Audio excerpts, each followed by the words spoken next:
প্রিয় বন্ধুরা, ঘরে বসে থেকে ভালো লাগেনি, তাই একটু ঘুরতে বেরিয়েছি তোমাদের দিদিভাইকে নিয়ে। চলো, নদী পথে আজ ঘুরতে যাব, তাই বেরিয়ে পড়লাম। অনেক দিনের পর ঘুরতে বেরিয়েছি। সত্যি ভিডিওটা হয়তো একটু বড় হবে, ধৈর্য ধরে দেখলে তোমাদেরও ভালো লাগবে। কখনো আশা করিনি এই সেনাবাহিনীদের সঙ্গে আমরাও একই লঞ্চ করে ঘুরতে যাব। সত্যি এই সব সেনাবাহিনীদের জন্য আমরাও ভরসা পাই এবং সাহস পাই ঘুরতে বেরোতে। তাই আমরা দেখো নদীপথে বেরিয়েছি। অনেকটা জঙ্গলের মধ্যে দিয়ে মাঝি এত সুন্দর করে নিয়ে যাচ্ছে নৌকাটা। সত্যি কখনো এইরকমভাবে যায়নি জঙ্গলের মধ্যে দিয়ে। ভয় ভয় করছে, কিন্তু ভয় পাওয়ার কিচ্ছু নেই। সঙ্গে আমাদের সেনাবাহিনী রয়েছে, তাই মনে খুব জোশ। দেখুন কত সুন্দরভাবে নিয়ে যাচ্ছে আমাদের মাঝি। এতটা জঙ্গল যে দেখতে দিয়ে 5টা মিনিট কেটে গেল জঙ্গলের মধ্যে দিয়ে মেন নদীতে গিয়ে পৌঁছাবো যখন। এত সুন্দর জায়গা কখনো বাড়ি থেকে বেরোনো হয়নি যে নিজের কাছাকাছি এত সুন্দর জায়গা রয়েছে। আজ বেরিয়ে সত্যি খুব ভালো লাগলো, এবং অনেক নতুন নতুন বন্ধুদের সঙ্গে পরিচয় ও আলাপ হলো। তোমাদেরও ভালো লাগবে। কত সুন্দর নদী পথে দেখো, কত সুন্দরভাবে জঙ্গল কাটিয়ে নিয়ে যাচ্ছে। মনে হচ্ছে যেন আমরা কোনো টিভিতে যে চ্যানেল দেখি, ডিসকভারি চ্যানেল, সেরকম যেন আমরা সফর করছি জঙ্গলে। সত্যি মন ভরে গেছে নদী পথে ভ্রমণ করতে বেরিয়ে। অসাধারণ।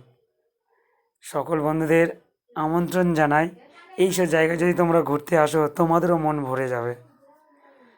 অপরূপ দৃশ্য। আর কিছুক্ষণের মধ্যে দেখো মোটামুটি নৌকাটায় বড় নদীর মধ্যে যাবে, জঙ্গলের মধ্যে দিয়ে যেতে যেতে মনে হচ্ছে যেন আমরা জঙ্গলের মধ্যে, হ্যাঁ, যদি কোনো কারণে একটা বাঘ চলে আসে কি না কি হয়ে যাবে এখনই। কিন্তু বাঘ আসার কোনো চান্স নেই, কারণ আমাদের এইসব জঙ্গলে বাঘ থাকে না।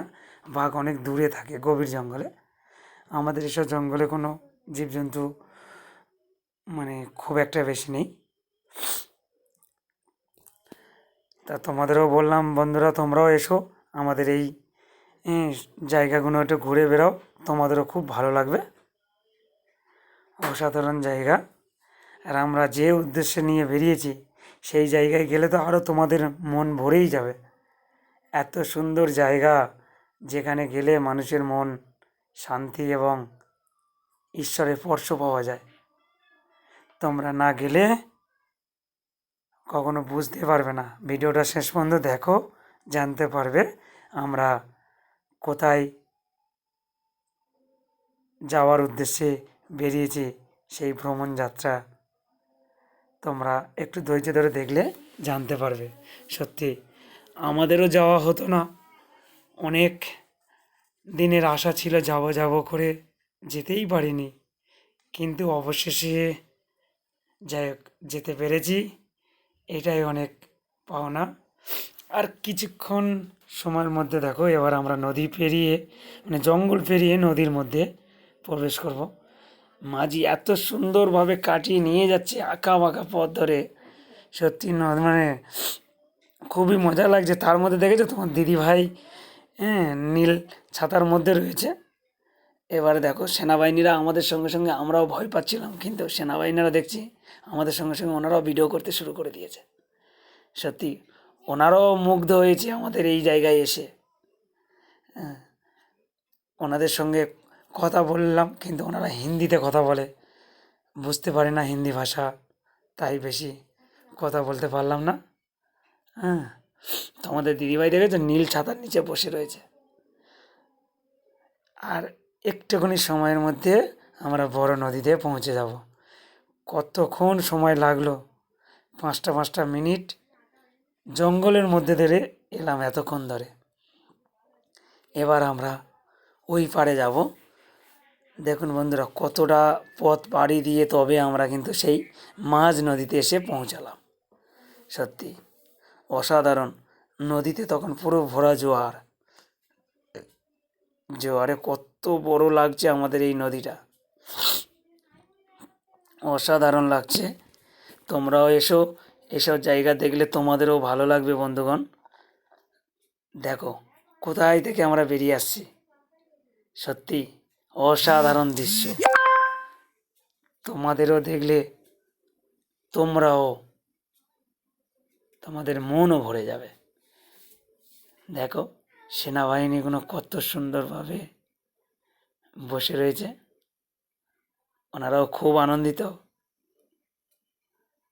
যাই হোক, অনেক কথা বলেছি, যে কথা না বললে নয়, যার উদ্দেশ্যে আমরা পারাপার হলাম, যেখানে যাব বলে, অবশেষে আমরা সেই জায়গায় চলে এলাম। বন্ধুরা চলো দেখো আমরা কোন জায়গায় চলে এসেছি। দেখেছো বন্ধুরা, সত্যি সেই মায়ের কাছে আমরা চলে এলাম অবশেষে। দেখো তোমরা দেখুন কত সুন্দর সেই মায়ের মন্দির। মা বিশালক্ষীর মন্দিরে এসে অবশেষে আমরা পূজাও দিলাম। পূজা দিয়েই এবারে আমরা কিছুক্ষণের মধ্যে বাড়ির দিকে রওনা দেব। দেখো তোমাদের দিদিভাইও, টাটা।